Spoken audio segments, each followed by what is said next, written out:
It's time for Political Buzz, the television forum to discuss politics and issues of interest for all of Western New York.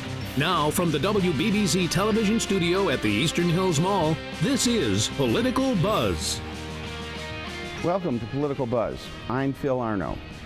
With Election Day just a few weeks away, and while some think the race for governor will be an easy one for incumbent Andrew Cuomo, his opponent, Rob Astorino, is pulling out all the stops. His supporters recently brought the governor of Texas in, Rick Perry, for a rally at the Ellicott Square building. Will it help? We'll take you there shortly. Now, in studio, with reaction is Democrat strategist and attorney for Underberg and Kessler, Steve Pigeon.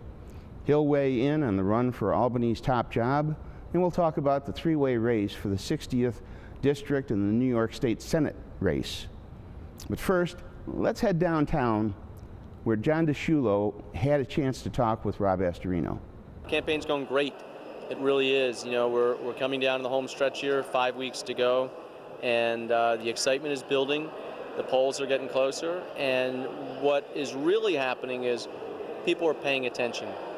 They're not buying the Cuomo lies on TV against me, and they also look around and say, wait a minute, nothing's gotten better in this state in 4 years. In fact, if anything, it might got worse. We still have a brutal economy in New York. Jobs are leaving, people are leaving, taxes still the highest, and now the governor's under federal corruption investigation. I mean, how much worse can it get in Albany?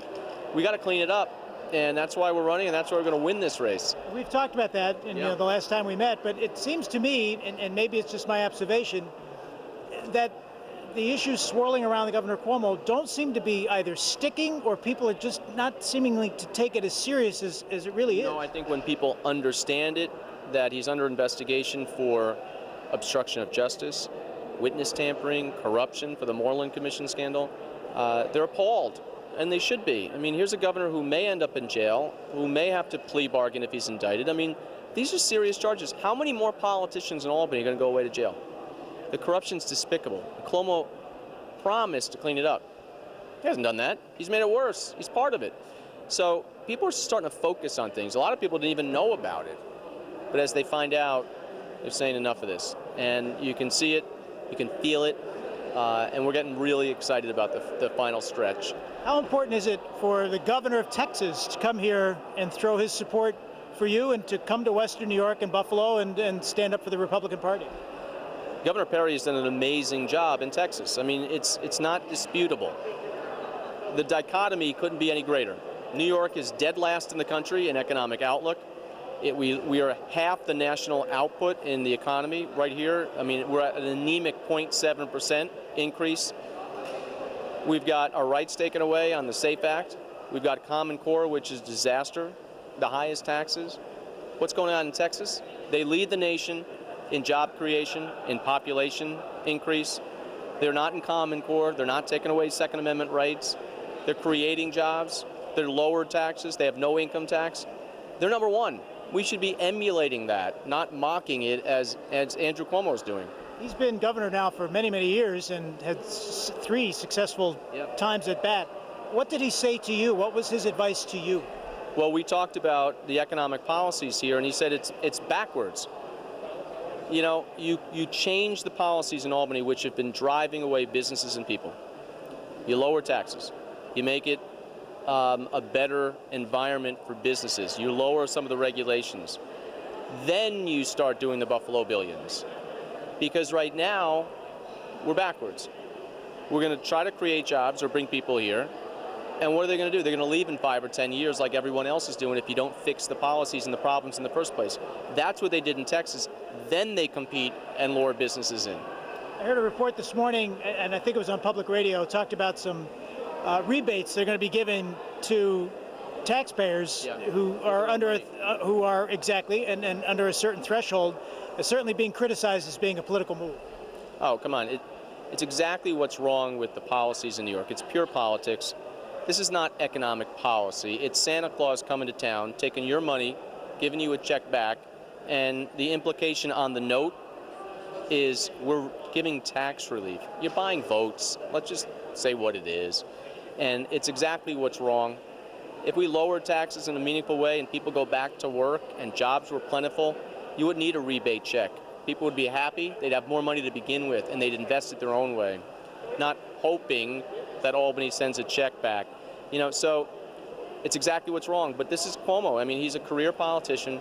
He's mired in a federal investigation for corruption, and all he's doing is trying to buy back votes.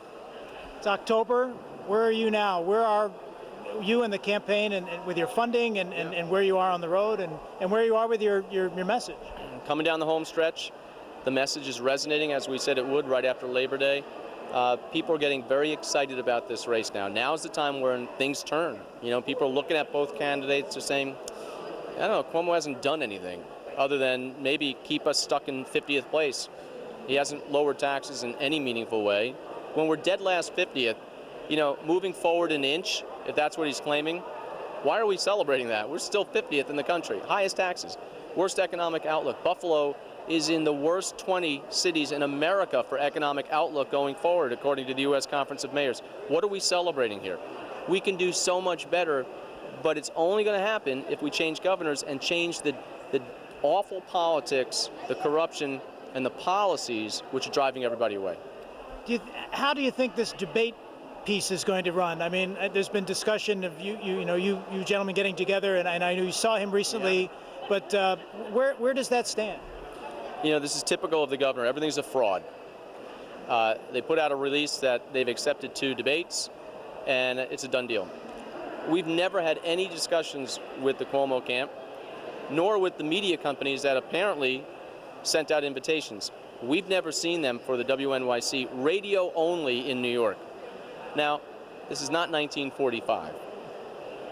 People watch television, and they have a right to look Andrew Cuomo in the eye, and me, and know what we would do. He has not uttered one word what he would do in his second term. He has failed miserably in the first term, and he's going to have to answer the indefensible, why are you under investigation by the U.S. attorneys for corruption? He doesn't want to talk about that. He doesn't want you to see his reaction when he's asked that question. But he owes it to the people of the state in a real meaningful way to talk about what he would do in the second term and why he failed in the first. Well, Steve, he threw out a lot there. Right off the bat, I want to get into some of the things that he said, but I want to be a little bit more specific. There's an organization called Chief Executive. It's a business or national business organization. They put out newsletters and a magazine for business leaders, and it's not a partisan group. They just named New York State the 49th best state for business. Now, hang on a second. The GDP is at a minus 0.4%, where the national average is at 2% growth. We're 51st in population growth. They include D.C. in there. We lose 120,000 people a year from the state. Our local state tax burden is way above the national average. USA Today, they named us the worst state using 118 different measurements. Our per capita tax burden is around $3,500. The income tax per capita is about $1,900, and that's $1,000 higher than the national average. The Huffington Post says that New York State is the worst state in the country to retire in. There's a lot of stuff going on. Cuomo's ads, the New York State is open for business ads, the Cuomo ads, they're all painting a rosy picture. Phil, it's true. You just mentioned a couple of some association I've never heard of in the USA Today, which is a mainstream paper, and you're looking at one thing. You're looking at property taxes. Well, you're looking at income. There's a lot of parameters. But by the same token, I can throw back statistics to you about how one of the best quality of life areas to live is in Western New York, is in Rochester. How housing is lower, how cost of living is lower. So it depends. Tell everybody out there. It depends on how you want to rate things, how you want to look at it. Overall, so we could go to these states like Texas that have no regulation. And you could have a chemical company blow up in your neighborhood because they don't have regulation. Florida's a good retirement state. Fine, and Florida is always going to be Florida, and Florida's always going to be a good retirement state. But the basis here, Phil, we just listened to Rob, and I know that you share many of those ideals. But by the same token, you have New York State that has turned around in 4 years compared to where it had been in the last 20. We had a dysfunctional state government that is no more. And in Buffalo, we have never, ever, ever had a governor that pays as much attention to this part of the state. And that's been one of the problems. You got to remember, there's really two states here. Because downstate, if you took upstate off of those statistics, you wouldn't find that in downstate. Downstate has a vibrant economy. Downstate has population gain. So downstate does just fine. The problem has been upstate. 2/3 of the voters live downstate. So often, the downstaters really did, other than campaign time, really didn't care much about Buffalo. We have it differently with this governor. And for Rob Astorino, first off, to say that the Buffalo Billion is doing it backwards, just shows you how out of touch he is with upstate. Because upstate is always going to be the problem. It's a different dynamic, it's a different economy, it works differently than it does downstate. We finally have a governor that understands that. The reason why this governor does start up New York is because most of the state campuses are upstate, and he could actually have a differential between upstate and downstate. He's did the Buffalo Billion. He's paid attention to this area. He's promoted this area. He's done the tax-free zones in this area. And all I'm saying is look around.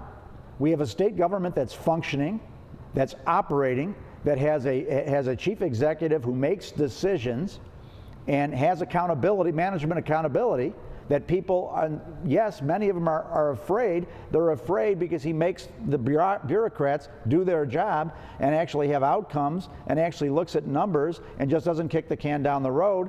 And he's paying attention to the economy, not of just Buffalo, but Rochester, Syracuse, the Finger Lakes, the North Country. So I have never seen a governor pay such attention. Just look around this area. If anybody can sit there like Rob Astorino and say, oh, the Buffalo Billion isn't true, just go downtown and look at the cranes. I'll have to admit, there there's is a lot jobs of stuff coming going here. on. There is people paying attention. I travel all over this country, and everywhere I go, people are saying they're interested in Buffalo. We're getting calls from all over the place that they want to look into the tax-free zone. They want to look about doing business here. Law firms wanting to locate here. Banks wanting to locate here. So things are happening, and it is because this governor changed the emphasis. And Rob Astorino can talk all he wants, but in reality, his record in Westchester County has been suspect. He has not been able to do anything that he says he's going to do as governor. They're the highest tax county in the United States of America. What's he done to cut his county taxes? What's he done to bring new jobs to Westchester County? So I don't think he's in much of a position to be making those charges. Well, we're going to take a quick break. When we come back, we'll talk more about this, and we'll get into the 60th District Senate seat.